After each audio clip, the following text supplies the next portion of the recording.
Cookout, ANIKI, you're the one. I'm telling you, bro. It's time. I didn't get to this video actually. I think when you guys told me about it, like when he first dropped it, but now I feel like watching it. ANIKI GARNT dropped a Cyberpunk anime review, and by the title, of course, me and ANIKI GARNT have very similar opinions on anime, and there's some differences now, as you've seen from my tier list videos. But for the most part, we're one. We're 1 and 1. We just likes that. We have the best anime opinions out here. It seems like this video, he just continues to prove himself. So anytime there's a cookout, yo, the plate is just sitting there for ANIKI GARNT right there. ANIKI GARNT is confirmed. Feel me? But yeah, man, let's see what he has to say about the good old cyberpunk anime. I wonder if he actually has like the few. All right, he had to throw that first scene in there. I ain't gonna let that shit was brutal. Ain't through the second part. Oh my god. Oh my god. Starting out this video pretty crazy. Where did this come from? Seeing the explosion of anime in the past 10 years was bloody exciting if you're Obviously, original video will be at the top of the description. You guys enjoyed the video, smash the like button, subscribe to the an channel. anime fan before. Suddenly, this niche little medium you loved was starting to get noticed by a wider audience, and that was a good thing, because this must have meant so many more great anime that would have never been made before might just be on the horizon. The small, fan-run companies we followed got an injection of money they needed. That was trailer? Big players were starting to get into the No, game. good thing I There was didn't so watch much it. potential for cool projects, so much promise of the medium being taken to the next level. It was hectic, it was exciting, Facts. the possibilities seemed endless, and what did we get? We've been preparing our whole lives for this day. One thing we did get was more anime, but that didn't necessarily mean that was more great anime. The shows you wanted to watch were split Not across a million different quality. streaming platforms, and some of the shows you were excited for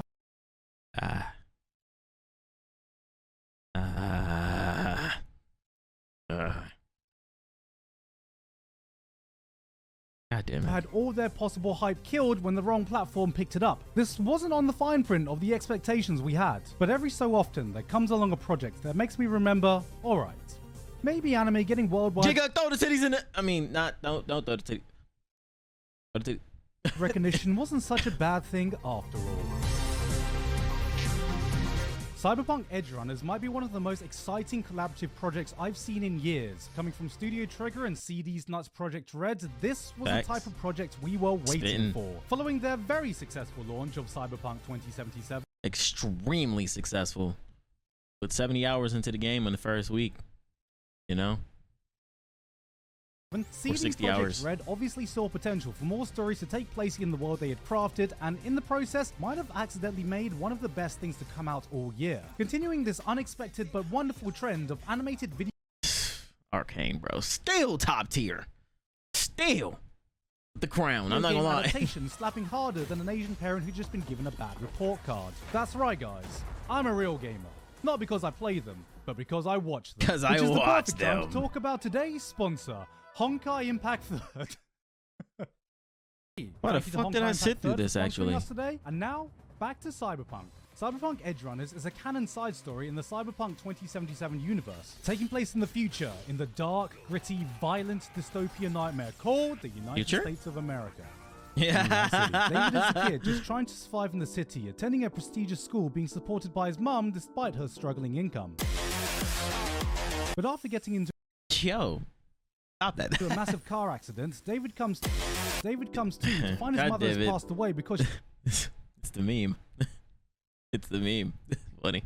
she couldn't afford got that. proper I understood that healthcare. reference. Wait a minute, guys, that was a joke. That was a fucking joke. You weren't meant to take that seriously. From there on, he has to resort to a life of crime, meeting Lucy, a skilled cyber hacker, and her fellow gang members. He joins their crew, taking on missions Dorio, baby. I miss you every they can single day. survive together in the underbelly of Night City. Alright guys, I've got a confession to make. I am not actually a gamer. I lied before. I don't play video games. Think you can get away? Shut up. I hadn't played Cyberpunk 2077 yet, and my only prior knowledge about it was that It's goated. the game was a little buggy. So I Holy went into this shit. completely blind, and while I'm It's sure so insane how many, like every single time when people talk about Cyberpunk 2077, like randomly, whether it be some, I always end up seeing new glitch clips that I've never seen before over the span of since the game dropped. You feel me? Like it's always something new.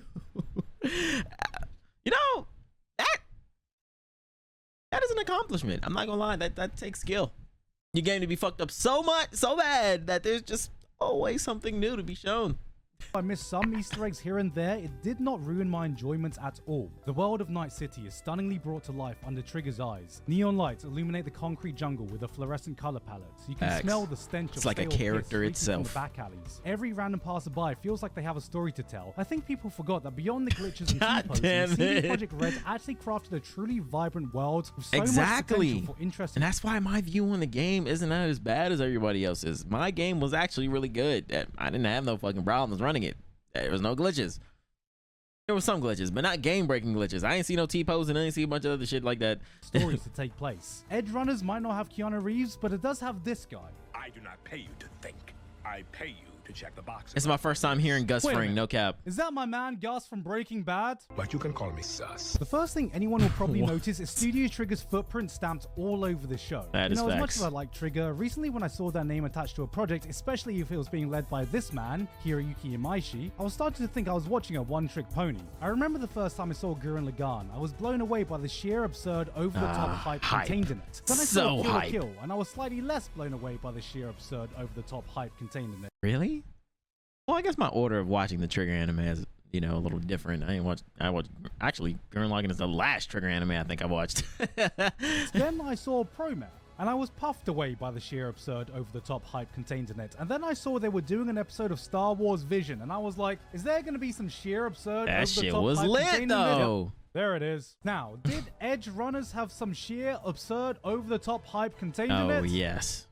Yes. Yes. But it was actually kind of muted in comparison to all that other stuff. I mean, this may look ridiculous to you, but Probably the most insane thing. Probably. I'm not gonna lie. Like in terms of like including the world, this shit was fucking ridiculous, bro.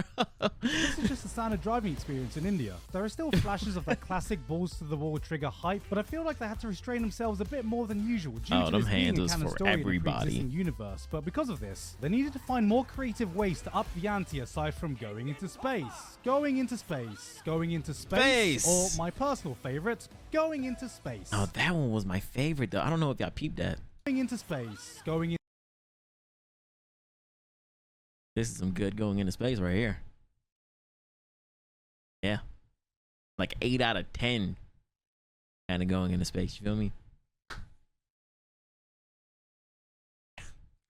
Into space, or my personal favorite, going into space. And I feel like by restricting them, you got to see a whole new side shine through. Oh, for fuck's sake. This, in my opinion, is one of their best looking shows to date. The gunplay Yeah, on I display agree. is absolutely insane. I agree. David has this special ability to go bullet time, And creating an army it of looks so afterimages for creative every movement he makes, which melts my and mind cool. every time I see it. But Yeah. most notably, this is the first time I've seen them tackle an old school hyper-violent show, and you could tell they had so much fun breaking all the shackles that usually limit them. Bodies get blown apart in an explosion of bright red blood, intestines go flying out, bits of skull and eyeballs rain down with every shotgun blast. Seeing this type of hyper-violence being done with the Trigger flare was a brutally beautiful sight I didn't know I needed until now. Trigger Yeah. were already the masters of giving their shows a unique visual identity, but I feel like even here, everything was polished and sharpened to a level even further beyond.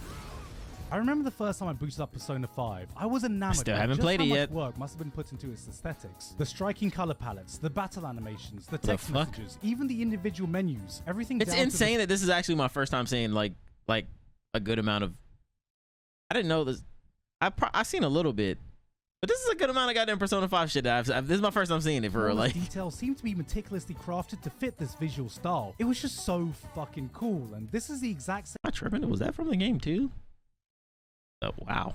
same feeling I get when watching What the fuck Edgerunners. kind of game Every is that? frame is oozing with a visual flair most shows could only dream of achieving. There were some scenes with so much going on, it felt like my brain couldn't process all the stimuli it was receiving. This wasn't the rule of cool. Specifically, episode 6. God damn it. God damn it. God damn it. This was the rule of fucking cool, and it was so refreshing seeing this team's insane creativity being pushed to a level I hadn't seen before. Then we got the soundtrack. You know how in most anime you got your normal background music, then during the season finale or some shit, it'll hit you with a special insert song they've saved up just for this moment. Yeah, and they it's was cooking that beautiful. shit. They was Elevates baking the it. moment, and it kind of feels like it turns the scene into a narrative music video. Yep. Cyberpunk has that for like every episode. This OST is just overflowing with such fantastic that tracks OST that at is some point, fucking I feel like I insane. had too many to work with. There'd be a throwaway scene of just two characters talking, and I'd be like, Only gonks talk down to others. shut up for a second. Can we turn this music up? Facts. Hold up. I feel like I said the exact same thing during like a scene exactly like this. From synthwave to metal to electro to fucking reggae. So many scenes felt like I was watching a stylistic music video. It was like I was watching Fooly Cooly all over again. And then there's the writing. So you guys are cyberpunks, aren't you? Oh, they're morbing! He's going full morb! Out of everything, this is probably the least strongest aspect, but I'm only saying that because Valid. It is the least. It is the least in my opinion, but doesn't matter. Doesn't matter. I mean, that's a very valid take. If I had to say, like outside of like probably like like pacing, I wouldn't like categorize them the same. You know what I'm saying? The pacing part.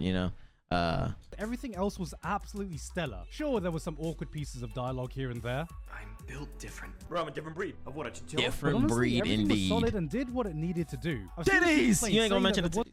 You gonna mention them titties? Aniki, you gonna mention them motherfuckers? Kiwi's little blue. wasn't enough runtime. That kind of felt rushed, but I didn't get that feeling at all. To me, it didn't feel rushed. It just felt dense. This is 10 episodes, Dense. packed to the absolute brim. From start to finish, the series rarely gives you a chance to catch your breath. Shit's constantly going down. Situations He's are always mentioning this evolving. shit. He's And while talking it would've about- been nice to have an extra episode or two with Cookout, Aniki, you're the one. I'm telling you, bro. You know what I'm saying? I told you, we are one. Me and you, Aniki, me and you, we are one.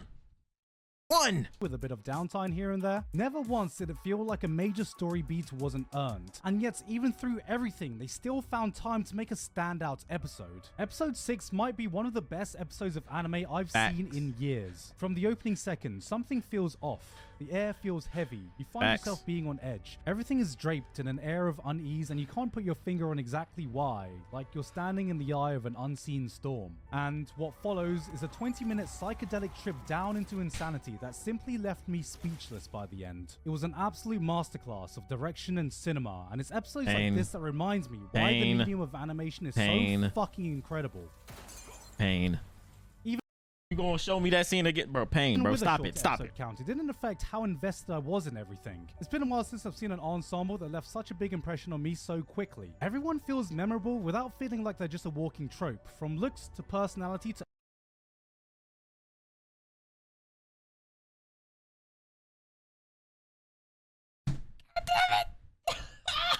attitude, each character is totally distinct from one another and have this group chemistry that's infectious. Maine walks in as the charismatic father figure of the group. David's that eager younger brother. Rebecca was one of the more minor characters, and yet with just a few scenes, she was able to Well, the second half, she just got like a bigger part. Well, obviously, it was just after episode 6. You know, leave a stronger impression than most characters do with hours of screen time.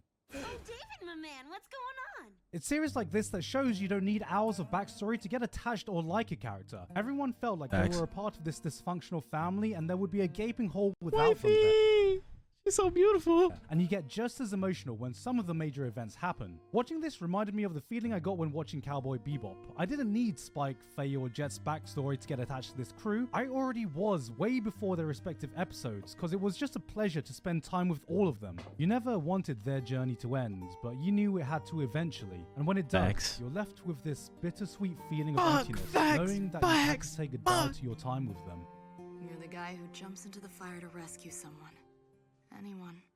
Even when you know you're gonna get burned. He's talking about the death flags. He even threw the death flag scene in there, bro. Like, God, like, we really are one for real. Honestly, like. Cyberpunk Edgerunners is an example of what happens when you give a team gone mad with creativity the resources to do what they want to do. This is what it's like, watching a show where every single person working on a project gives a shit. You can feel the love and excitement emanating from every single second of this runtime because absolutely no one half-arsed it. Everyone brought their A-game, not a single person phoned it in. It's as much a passion project as it is a promotional piece for a gaming franchise everyone had already written off. This was the project we were promised when anime started to get more recognition globally. The prospect of some of the most talented names in the niche. God damn it, bro. Why are you doing this to me? I'm not gonna lie, Aniki. Why are you doing this to me right now? Oh, it's not cool.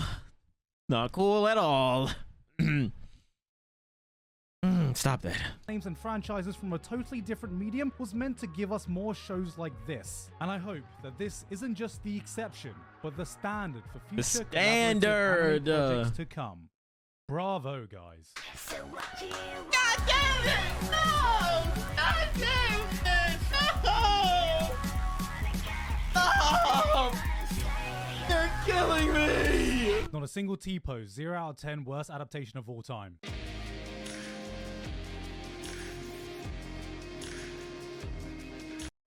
I shouldn't have watched this video. Now my mood is ruined for the rest of the stream. Oh man. Honestly, I shouldn't say I'm surprised. Like I said in the beginning of the video, me and ANIKI, we're really just 1 for 1 on our opinions of anime, and basically said the same goddamn thing I've said. Wow. I'm gonna need to cool off for a little bit because like I can't go back into the series as much as I want to. I just can't. My heart can't take it. So